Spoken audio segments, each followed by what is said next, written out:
Hello guys, ഡെബ്രോന ഗെയിമിങ്ങിൻ്റെ പുതിയൊരു വീഡിയോയിലേക്ക് എല്ലാവർക്കും സ്വാഗതം. അപ്പോൾ ഈ വീഡിയോ നമ്മുടെ കേരള ഗെയിമിംഗ് കമ്മ്യൂണിറ്റിയിലെ സ്ലൈഡിംഗ് കിങ് ആയ ഹാരിനെ പറ്റിയിട്ടാണ്. ഇപ്പോൾ നിങ്ങളെല്ലാവരും റീസെൻ്റ്ലി കണ്ട ഒരു വീഡിയോ ആയിരിക്കും the Oracle blue versus Harry TDM എന്നത്. ആ വീഡിയോയിൽ ഹാരി തോക്കുകയും കളിയുടെ ഇടയിൽ എക്സിറ്റ് അടിക്കുകയും ചെയ്തു. എന്നിട്ട് ഹാരിയുടെ പബ്ലിക് ഗ്രൂപ്പിൽ ഒറാക്കിളിനെ ഹാക്കർ എന്ന് വിശേഷിപ്പിക്കുകയും ഒറാക്കിളിൻ്റെ PUBG ID റിപ്പോർട്ട് ചെയ്യണമെന്ന് ഗ്രൂപ്പ് മെമ്പേഴ്സിൻ്റെ അടുത്ത് പറയുകയും ചെയ്തു. അതിൻ്റെ സ്ക്രീൻഷോട്ടാണ് ഞങ്ങൾ ഇപ്പോൾ കാണിക്കുന്നത്. ഇനി ഹാരി ഒറാക്കിളിനെ പറ്റി പറഞ്ഞ ഓഡിയോ ക്ലിപ്സ് നമുക്കൊന്ന് കേട്ടു നോക്കാം. ഇമാരി പേര് പോലും കേട്ടിട്ടില്ലാത്ത പട്ടിച്ചീട്ടം പോലത്തെ ഒറാക്കിൾ ബ്ലൂവിൻ്റെ ഒക്കെ കൂടെ കളിക്കുന്നതൊക്കെ ആരുടെ റെക്കോർഡ് ചെയ്യാൻ പോകുന്നത്? നമ്മളൊക്കെ അത്യാവശ്യം നല്ല ലെവലുള്ള ആൾക്കാരുടെ കൂടെ കളിച്ച് നല്ല വീഡിയോസ് മാത്രമേ റെക്കോർഡ് ചെയ്യാറുള്ളൂ. അത് ബ്ലൈൻഡ് ഫേക്കർ ആയിരിക്കാം, സാവേജ് വൈറ്റി ആയിരിക്കാം, ഒഡിയാൻ ഗെയിമിംഗ് ആയിരിക്കാം, ചിലപ്പോൾ സോൾ ക്ലാനിലെ ആരെങ്കിലും ആയിരിക്കാം, ചിലപ്പോൾ സ്പൈ OP ആയിരിക്കാം. അല്ലാതെ ഇമാതിരി കച്ചറ കിടക്കുന്ന ഒറാക്കിൾ ബ്ലൂ 40 FPS ഐഫോൺ പോലും അല്ലാത്ത ഇവൻ്റെയൊക്കെ കൂടെ കളിക്കുന്ന കളി റെക്കോർഡ് ചെയ്തിട്ട് ആര് കാണാൻ പോകാൻ? അതുകൊണ്ട് തന്നെ ഞാൻ റെക്കോർഡ് ചെയ്യാമെന്ന്. ഇനി അവനാണെങ്കിൽ ഒരു കാര്യം ചെയ്യാം, അവന് കളിക്കണമെന്നുണ്ടെങ്കിൽ അവൻ ലൈവ് വരാൻ പറ. കാരണം ഓൾറെഡി ഒരിക്കൽ ഹാക്ക് ഉപയോഗിച്ച് തന്നെ വെറുപ്പിച്ചത്. ഇനി അവനെ വിശ്വസിക്കണമെങ്കിൽ അവൻ്റെ കൂടെ കളിക്കണമെങ്കിൽ അവൻ ലൈവ് വരണം. അവൻ ലൈവിൽ ഇരിക്കുമ്പോൾ ഞാൻ പോയി കളിക്കാം അവൻ്റെ കാണാൻ, കേട്ടോ. അല്ലാതെ ഞാൻ ആ ഹാക്കറിൻ്റെ കൂടെ കളിക്കില്ല. അപ്പോൾ നിങ്ങളിപ്പോൾ കേട്ട പോലെ ഹാരിനെ തോൽപ്പിക്കുന്നവരൊക്കെ അവൻ ഹാക്കറാണെന്ന് പറഞ്ഞ് ഹേറ്റ് സ്പ്രെഡ് ചെയ്യും. അതിന് വേറൊരു എക്സാമ്പിളാണ് ടീഗോൺ ടർബോ. മറ്റുള്ള സ്കിൽഡ് പ്ലേയേഴ്സിനൊക്കെ ഹാക്കർ എന്ന് വിശേഷിപ്പിക്കുന്ന ഹാരി TDM ഒരു പുണ്യാളനാണോ ഗുയിസ്? എങ്കിൽ ഞാൻ പറയുന്നു അല്ല. Harry was once a hacker. വിശ്വസിക്കാൻ പറ്റുന്നില്ലല്ലേ?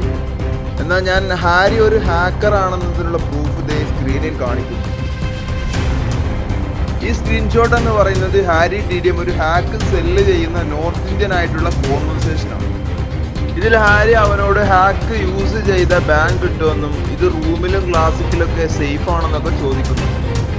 ഇത് മാത്രമല്ല, വേറെയും പ്രൂഫ്സ് ഉണ്ട്. ഈ കാണുന്ന സ്ക്രീൻഷോട്ട് എന്ന് പറയുന്നത് ഹാരിയും വേറൊരു പ്ലെയറുമായിട്ടുള്ള കോൺവെർസേഷനാണ്. ഇതിൽ ഹാരി വ്യക്തമായിട്ട് പറയുന്നുണ്ട് അവൻ കോൺകർ പുഷ് ചെയ്യുമ്പോൾ ഹാക്ക് യൂസ് ചെയ്തിട്ടുണ്ട് എന്ന്. ഇങ്ങനത്തെ ഒരു മോഹനെയാണ് നിങ്ങളൊക്കെ TDM കെങ് എന്ന് വിളിക്കുന്നത്. ഈ പ്രൂഫൊക്കെ നമുക്ക് മെയിനായിട്ട് കിട്ടിയത് WDT ഈഗിൾ എന്ന് പറയുന്ന മലയാള ഗെയിമിംഗ് കമ്മ്യൂണിറ്റിയിലെ ഒരു യൂട്യൂബറിൻ്റെ അടുത്തു നിന്നാണ്.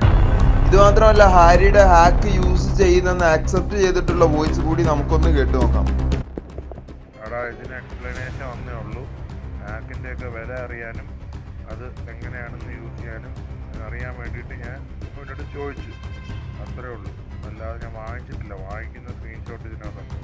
കാര്യങ്ങളൊക്കെ എങ്ങനെയാണെന്ന് അറിഞ്ഞിരിക്കാൻ വേണ്ടി പേഴ്സണൽ നോളജ് ഞാൻ ചോദിച്ചു, അത്രേ ഉള്ളൂ. അല്ലാതെ വാങ്ങിക്കുന്ന തെളിവോ എൻ്റെ സ്ക്രീൻഷോട്ട് അയക്കുന്നതിൻ്റെ തെളിവോ ഒന്നും ഇല്ല. എനിക്കറിയാം, ഞാൻ നിൻ്റെ അടുത്ത് മെസ്സേജ് എന്നുള്ള കാര്യം എനിക്കറിയാമല്ലോ. നീ ഒരിക്കലും എനിക്കെതിരെയായിട്ട് നീ അത് ഇറക്കുമെന്ന് ഞാൻ ഒരിക്കലും പ്രതീക്ഷിക്കുന്നില്ല. ഇപ്പോഴും ഞാൻ അങ്ങനെ തന്നെ വിചാരിക്കുന്നത്. ഹാരിനെ പോലെ ഹൈ എൻഡ് ഡിവൈസ് വെച്ച് ഹാക്ക് യൂസ് ചെയ്ത് കളിക്കുന്നവരെക്കാൾ റെക്കഗ്നിഷൻ കിട്ടേണ്ടത് ലോ എൻഡ് ഡിവൈസ് യൂസറായ ഒറാക്കിൾ ബ്ലൂവിനെ പോലുള്ള പ്ലേയേഴ്സിനാണ്. നല്ലൊരു ഹൈപ്പ് ക്രിയേറ്റ് ചെയ്തിട്ട് അത് തൻ്റെ സ്വന്തം അഹങ്കാരം കൊണ്ട് ഒന്നുമില്ലാതാക്കിയ ഹാരി ഒരു മണ്ടനാണെന്ന് പറയാൻ കഴിയാറില്ല. കാരണം വെച്ചാൽ എൻ്റെ അടുത്ത് ഈ വർഷം മുഴുവൻ കളിക്കാനുള്ള റൂം കാർഡുണ്ട്. 2 30 ഡേയുടെ കാർഡാണ് ആക്ടിവേറ്റ് ആയിരിക്കുന്നത്. അടുത്ത വർഷം ഫെബ്രുവരി 17 വരെ കളിക്കാനുള്ള റൂം കാർഡ് എൻ്റെ കയ്യിലുണ്ട്. ഓക്കെ, അതുകൊണ്ട് ആരാന്ന് വെച്ചാൽ വിളിച്ചോ, ഞാൻ റൂമിൽ തരാം. ഓക്കെ, ഞാൻ റെഡിയാണ്. ഞാനാണ് കേരളത്തിലെ ബെസ്റ്റ് TDM പ്ലെയർ. എന്നെ തോപ്പിക്കാറില്ലെങ്കിൽ വിളിച്ചോണ്ടോ. Few inches later.